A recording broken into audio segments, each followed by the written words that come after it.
வணக்கம் நண்பர்களே, வாங்க இன்னைக்கு நம்ம வீடியோவில் க்ரீன் மூங் தாலில் சுழியம் ஸ்வீட் எப்படி செய்கிறதுன்னு பார்க்கலாம். இது செய்கிறதுக்கு நான் 1/2 கப் க்ரீன் மூங் தால் எடுத்திருக்கேன். இதை நல்லா ஊற போட்டுக்கோங்க. ஊற போட்டால் நல்லா சீக்கிரம் வெந்துடும். ஒரு 2லேருந்து 3 ஹவர் ஊறினா கூட பரவாயில்ல, இது நல்லா வெந்துடும். இப்போ இதை நான் குக்கரில் போட்டு ஒரு 3 விசில் வச்சு எடுத்துட்டு உங்களுக்கு காட்டுறேன். பாருங்கள், குக்கரில் போட்டாச்சு. இது ஒரு 3 விசில் வர வரைக்கும் வேகட்டும். சுழியம் செய்கிறதுக்கு 1/2 கப் மைதா மாவு எடுத்துக்கோங்க. 2 டேபிள் ஸ்பூன் ரைஸ் ஃப்ளார் எடுத்துக்கோங்க, அரிசி மாவு. அதுக்கப்புறம் ஒரு 1/4 ஸ்பூன் மஞ்சள் பொடி எடுத்துக்கோங்க. அதுக்கு பிறகு உப்பு எடுத்துக்கோங்க. நான் மஞ்சள் பொடி அடியில் சேர்த்துட்டேன். மஞ்சள் பொடியும் உப்பும். இதை கொஞ்சம் திக்கு பேட்டராக கலந்துக்கோங்க. ரொம்ப ரன்னிங் வாட்டர் இருக்கக்கூடாது, தண்ணி ஆகிட போது. கொஞ்சம் தண்ணி விட்டு இதை மிக்ஸ் பண்ணி வச்சுக்கோங்க. மைதா, அரிசி மாவு, மஞ்சள் பொடி, உப்பு, தண்ணி விட்டு இதை நல்லா தோசை மாவு பதத்துக்கு கலந்து வச்சுக்கோங்க. மூங் தால் வேக வச்சு கொண்டு வந்துட்டேன். நான் 1/4 கப் தேங்காய் எடுத்திருக்கேன், 1/4 கப் வெல்லம், 1/2 ஸ்பூன் சர்க்கரை, ஏலக்காய். இதை நல்லா முதல்ல கலந்துருங்க. அடுப்பில் வைக்காமல் முதல்ல கலந்துருங்க எல்லாத்தையும் ஒன்றா. நல்லா கலந்த பிறகு இதை அடுப்பில் வச்சு நல்லா மிக்ஸ் பண்ணி விடுங்க. நீங்கள் எவ்வளோ செய்கிறீங்களோ அது அளவுக்கு நீங்கள் எல்லாமே எடுத்துக்கோங்க. நான் 1/4 கப் தான் எடுத்திருக்கேன். நான் அது 1/2 கப் மூங் தால் எடுத்திருக்கேன்.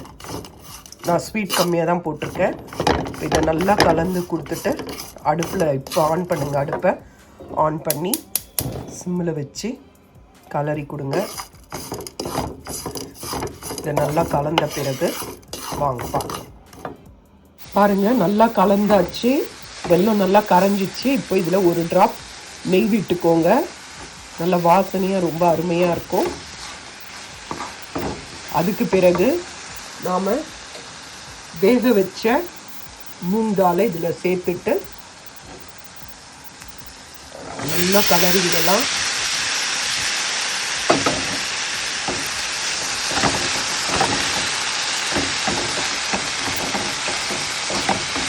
நல்லா மசிச்சுடுங்க. இதை நல்லா கலரி கொடுங்க. நல்லா உங்களுக்கு கலக்கின பிறகு பார்க்குறேன். செய்யும்போது எப்போவுமே ஒரு சிட்டிகை உப்பு சேர்த்துக்கோங்க. அந்த ஸ்வீட் நல்லா நமக்கு தூக்கி கொடுக்கும். இப்போ இதை நல்லா கலரிட்டு ஆற வச்சிடுங்க. பாருங்கள், இந்த மாதிரி மாவு கரைச்சி வச்சுக்கோங்க. பஜ்ஜி மாவு பதத்துக்கு இருக்கணும், தண்ணியாக இருக்கக்கூடாது. நாம் செஞ்சு வச்சு அந்த பூரணத்தை உருண்டை பண்ணி வச்சிடலாம். பாருங்கள், அந்த பருப்பெல்லாம் நல்லா சூடு ஆறினோடனே கையால் நல்லா மசிச்சு உருண்டை பண்ணி வச்சுக்கோங்க.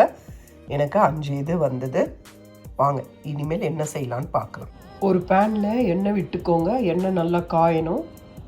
காஞ்ச பிறகு நாம் இந்த சுழியத்தை மாவில் முக்கி இதில் போடணும். கொஞ்சோண்டு மாவு இதில் விட்டுருக்கேன். எண்ணெய் காஞ்சிடுச்சு. எண்ணெய் நல்லா காயணும். அப்போ தான் அது மாவில் முக்கி போடணும், இல்லைன்னா உதிர்ந்துடும். பாருங்கள், இந்த உருண்டையை நல்லா முக்கி இந்த இதில் எடுத்து வச்சுக்கோங்க. எடுத்து வச்சுட்டு இந்த மாதிரி பண்ணாக்கா அப்படியே எடுத்து எண்ணெயில் போட்டுருங்க. பாருங்கள், எவ்வளோ நல்லா பொங்கி வருது பாருங்கள். இந்த மாதிரி எண்ணெய் நல்லா காயணும். காஞ்ச உடனே தான் நாம் இதை போடணும்.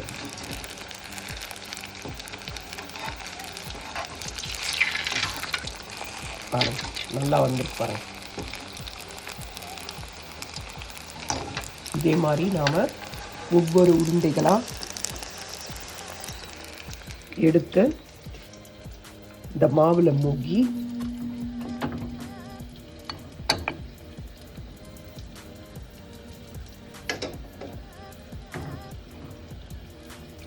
இந்த மாதிரி ஒரு கரண்டியில் இது மேலே விட்டு இந்த மாதிரி திக்காக இருக்கணுங்க. அப்போ தான் அந்த மாவில் ஒட்டும். இப்போ நாம் இதில் அந்த உருண்டையை எடுத்து வச்சுட்டு இன்னொரு கரண்டி இதில் விடலாம். விட்ட உடனே எல்லாமே இந்த மாதிரி செஞ்சு இதில் போட்டுடலாம். அவ்வளோதாங்க. இதே மாதிரி ஒன்று ஒன்றா நாம் போட வேண்டியது. பாருங்கள் எவ்வளோ நல்லா வந்துருக்கு பாருங்கள். 5 உருண்டையும் ஒன்றா போட்டுட்டேன். இந்த மாதிரி செய்யுங்க, நல்லாயிருக்கும். ஈவினிங் டைமில் உங்கள் குழந்தைங்களுக்கு சுண்டலாவோ இல்லை ஸ்நாக்ஸாவோ இது செஞ்சு கொடுக்கலாம். இந்த பச்சைப்பருப்பை ஒன்று வேக வச்சிட்டிங்கன்னா அதை ஒரு சுண்டல் கூட தயாரிச்சிக்கலாம். இந்த மாதிரி ஸ்வீட்டும் பண்ணிக்கலாம். க்ரீன் மூங் தால் உடம்புக்கு ரொம்ப நல்லது. இதை செஞ்சு பாருங்கள். க்ரீன் மூங் தால் சுழியம் ரெடி. இதை செஞ்சு பாருங்கள். இது ரொம்ப உடம்புக்கு ஹெல்த்தியானது. இதை உங்கள் குழந்தைங்களுக்கும் செஞ்சு கொடுங்க. இந்த வீடியோ பிடிச்சிருந்தால் லைக் பண்ணுங்கள். தேங்க்யூ ஃபார் வாட்சிங்.